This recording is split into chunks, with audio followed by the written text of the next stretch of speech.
The world knows of Chavez and Maduro's human rights abuses, but less is known about their violations of financial rights, a tragedy unfolding over the last 2 decades. The Venezuelan bolivar, once stable at 3 to 4 units per US dollar, has lost 14 zeros under Chavez and Maduro, turning a functional economy into a catastrophic financial crisis. In 2018, inflation reached an unimaginable 1.7 million%, with prices doubling every 4 days. Since 2016, cumulative inflation has exceeded 8 million%, driving millions of Venezuelans to flee our country. This financial repression, rooted in state-sponsored looting, theft, and unchecked money printed, happened despite our vast natural resources and despite an oil price boom that peaked at $147 per barrel in July 2008. Beyond breaking the currency, the regime weaponized financial systems against its people, freezing accounts, seizing assets, and cutting off services. Our campaign operates right now without banking access, isolated, yet resolute in our fight for change. Some Venezuelans found a lifeline in Bitcoin during hyperinflation, using it to protect their wealth and to finance their escape. Today, Bitcoin bypasses government-imposed exchange rates and thus helps many of our people. It has evolved from a humanitarian tool to a vital means of resistance. We are grateful for the lifeline Bitcoin provides and look forward to embracing it in a new democratic Venezuela. We envision Bitcoin as part of our national reserves, helping rebuild what the dictatorship stole. Before our gold reserves were plundered, Venezuela had wealthy financial reserves worldwide. We will restore those reserves and include Bitcoin as a key component. The only way to help Venezuela's poorest is by ensuring property rights, low inflation, equal access to opportunity, and government transparency. I invite everyone who shares these values to advocate for a peaceful transition of power in Venezuela and help us. We will prevail. Fortunately, unlike bank wires, which the regime usually block, Bitcoin donations cannot be seized. Let's use this technology to bring about the change Venezuela desperately needs. All funds you decide to contribute will support our efforts for a peaceful transition. La vidéo que vous venez de voir, c'est celle de Maria Corina Machado, qui est lauréate du prix Nobel de la paix, et elle nous indique dans cette vidéo que Bitcoin est indispensable. Donc il faut savoir que Maria est leader de l'opposition vénézuélienne et elle se bat depuis plusieurs années contre des élections frauduleuses qui ont eu lieu au Venezuela. Et donc elle témoignait dans cette vidéo de l'utilité de Bitcoin dans son combat. Donc, pour traduire ce qu'elle disait dans cette vidéo, le monde connaît les violations des droits humains commises par Chavez et Maduro, mais on sait moins sur leur violence des droits financiers, une tragédie qui se déroule depuis 2 décennies. Les taux de change vénézuéliens, autrefois stables à 3 ou 4 unités pour $1 américain, a perdu 14 zéros sous Chavez et Maduro, transformant une économie fonctionnelle en une crise financière catastrophique. Depuis 2018, l'inflation a atteint des chiffres inimaginables de 1,7 million de %, avec des prix doublant tous les 4 jours. Depuis 2016, l'inflation cumulée a dépassé les 8 millions de %, poussant des millions de Vénézuéliens à fuir leur pays. Cette répression financière, ancrée dans le pillage, le vol et la création monétaire incontrôlée, a eu lieu malgré nos vastes ressources naturelles et malgré une ancienne flambée des prix qui a culminé à $147 le baril en juillet 2008. Au-delà de la destruction de la monnaie, le régime a instrumentalisé le système financier contre son peuple, gelant des comptes, saisissant des actifs et coupant les services.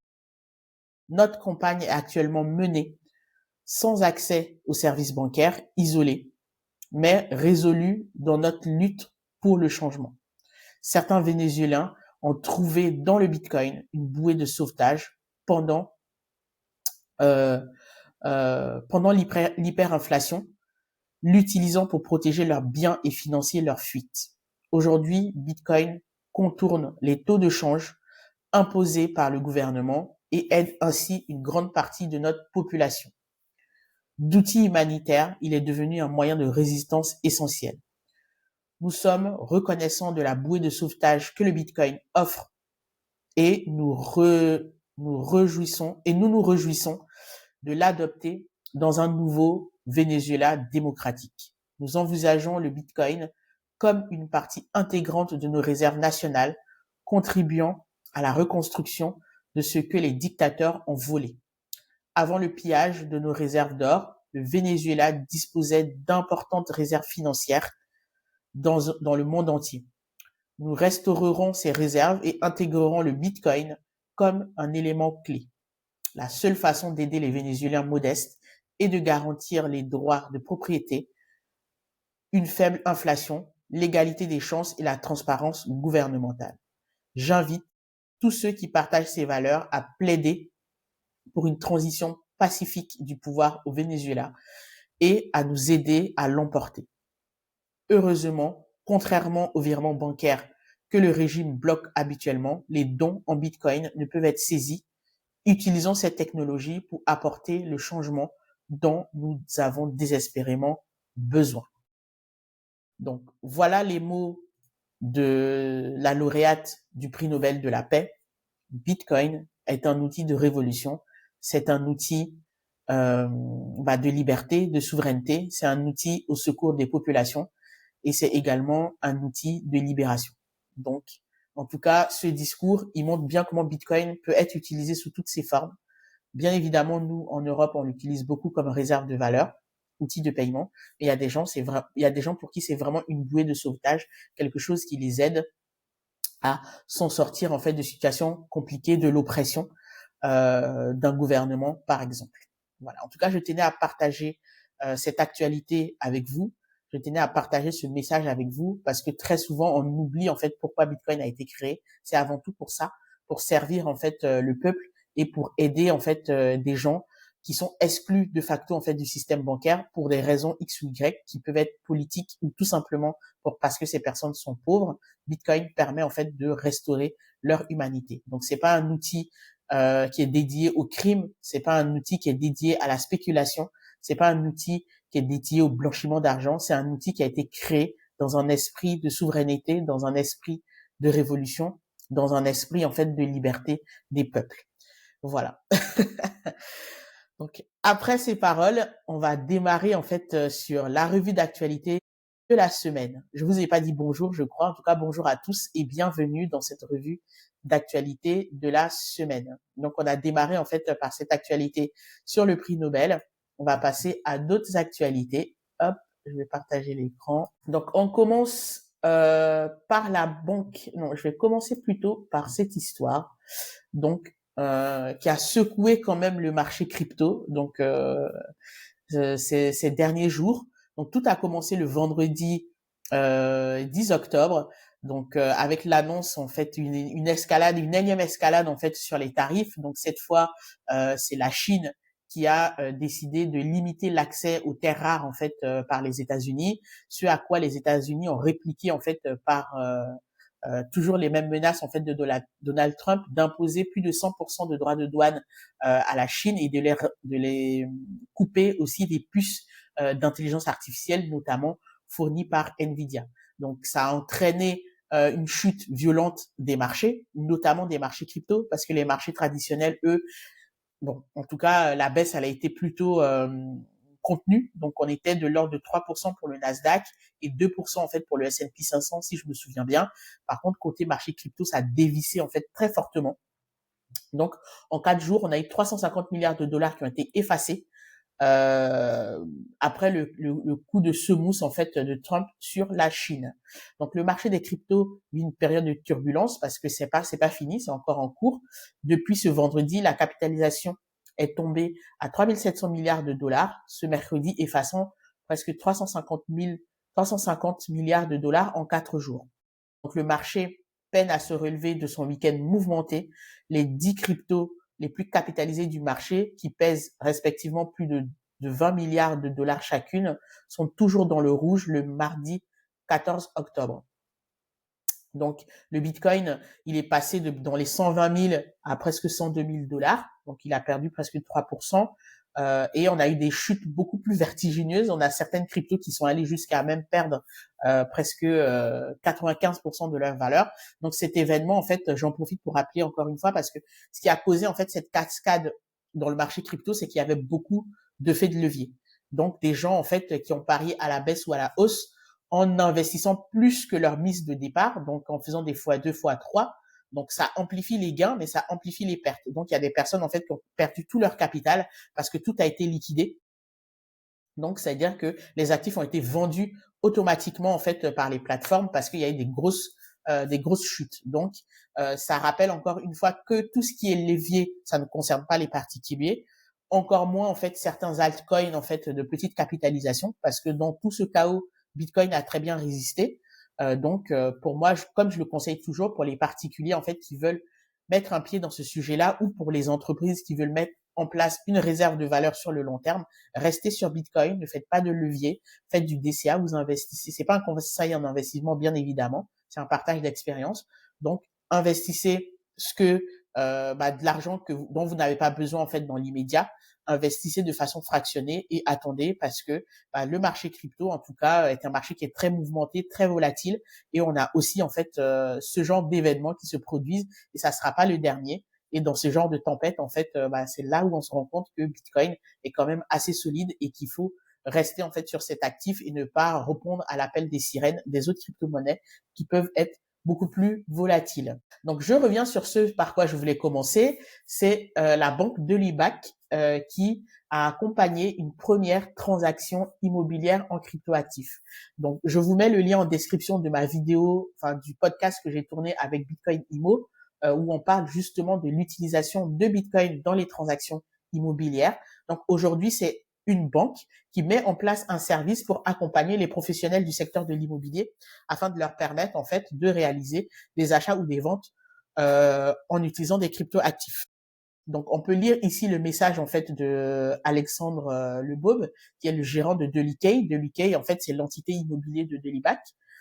Donc, il disait cette offre propose un accompagnement sur mesure aux professions réglementées, professionnels de l'immobilier, notaires, etc., lors de la réalisation d'opérations immobilières impliquant des actifs numériques.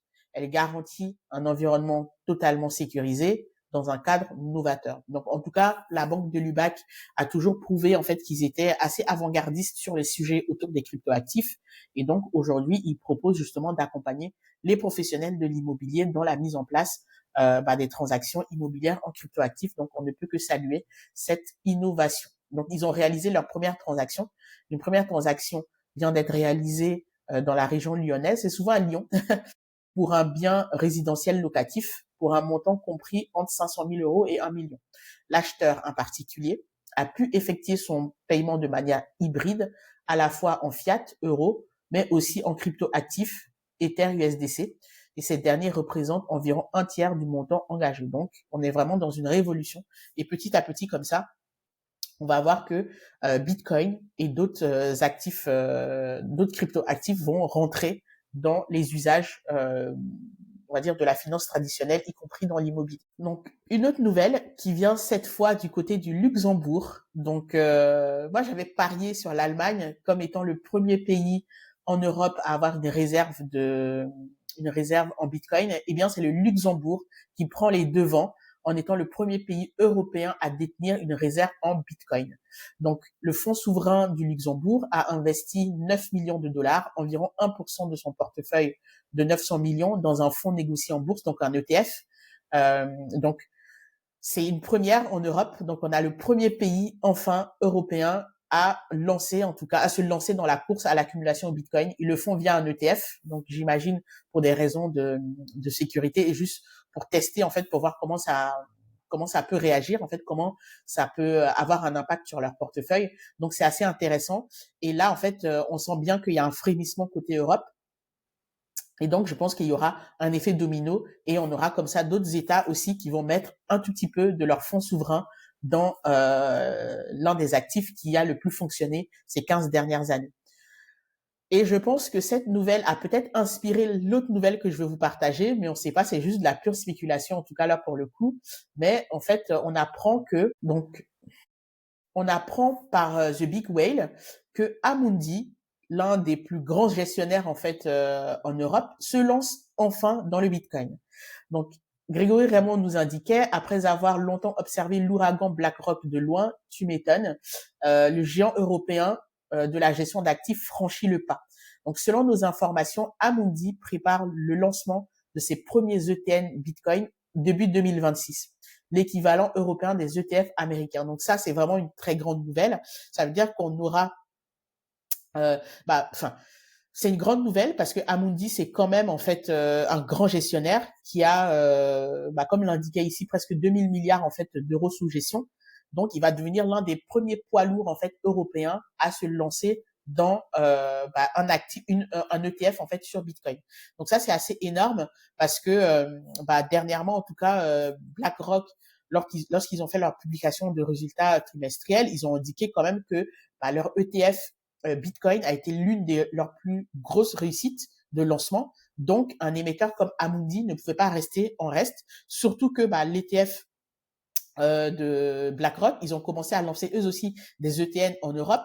Et donc, comme Amundi, en fait, qui est le plus gros challenger, en fait, sur le continent européen, n'était pas présent, eh bien, c'est BlackRock qui continuait à rafler, en fait, les parts de marché, à la fois aux États-Unis, mais aussi en Europe. Donc, c'est normal, en fait, que Amundi se lance, en fait, sur le sujet. D'ailleurs, je trouve qu'ils ont même trop tardé à le faire.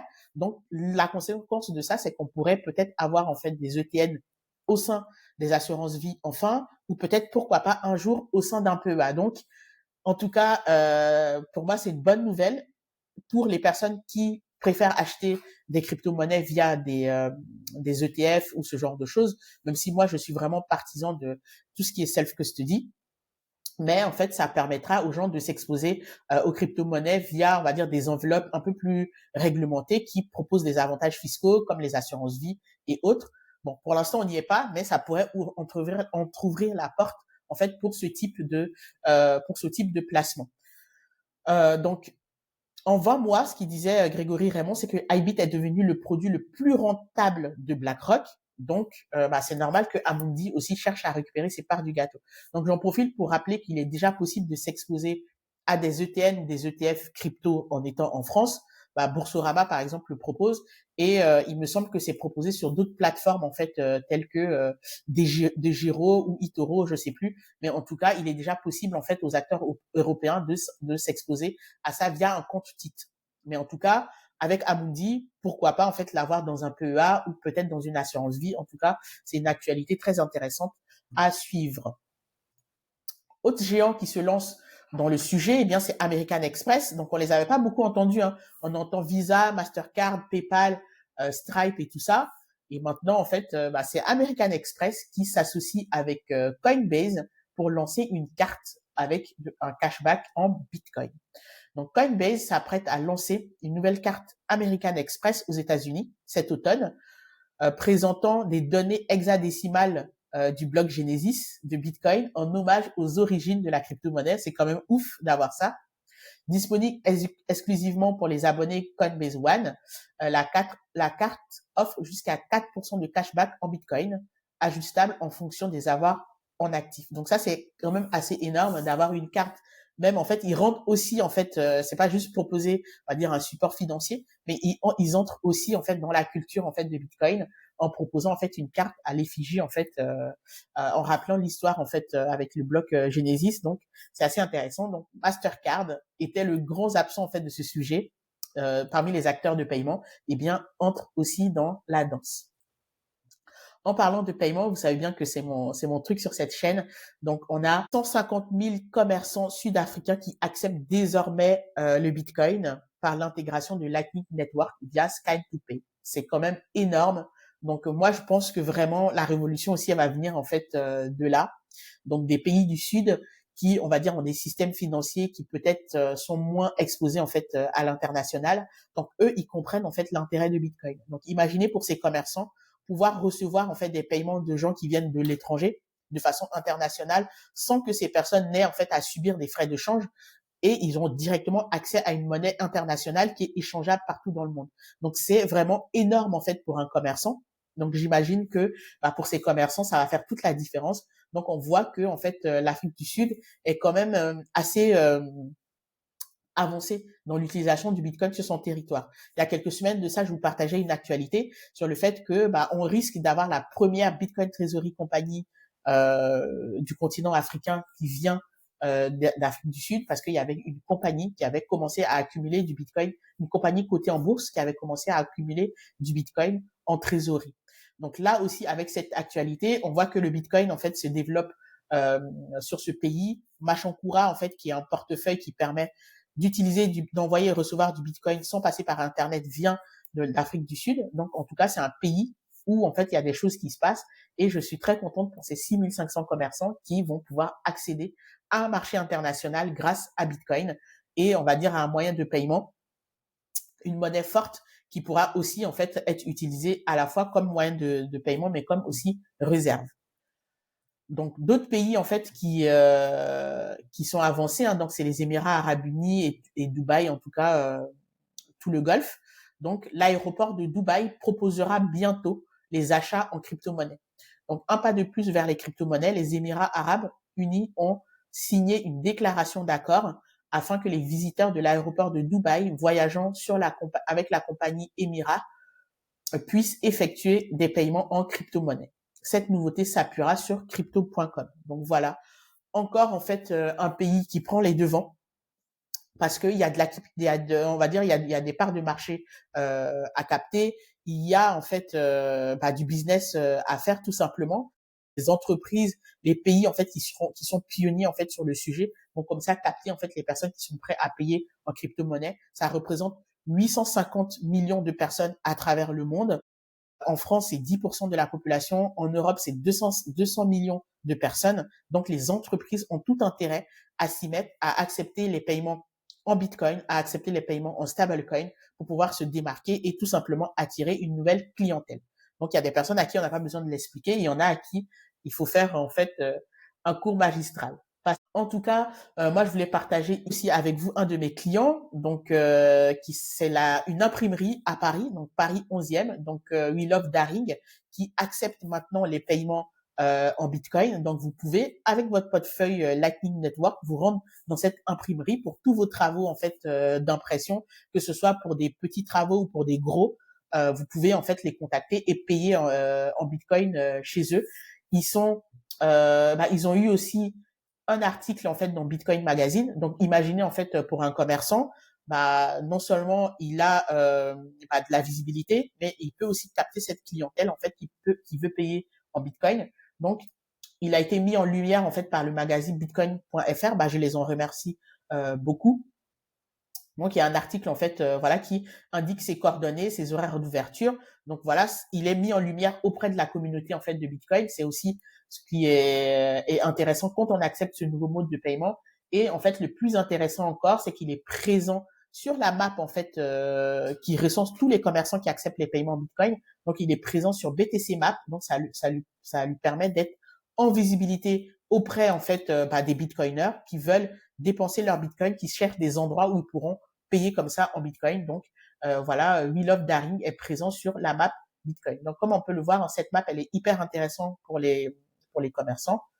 Je vais revenir là-dessus. Donc voilà, on voit ici tous les commerçants en fait qui acceptent les paiements en Bitcoin. Donc les Bitcoiners ont accès à ça et ils peuvent voir où dépenser leur Bitcoin. Donc l'entreprise We Daring en fait fait partie de cette map. Voilà, c'est tout ce que je voulais partager avec vous aujourd'hui. On se retrouve la semaine prochaine. D'ici là, restez curieux.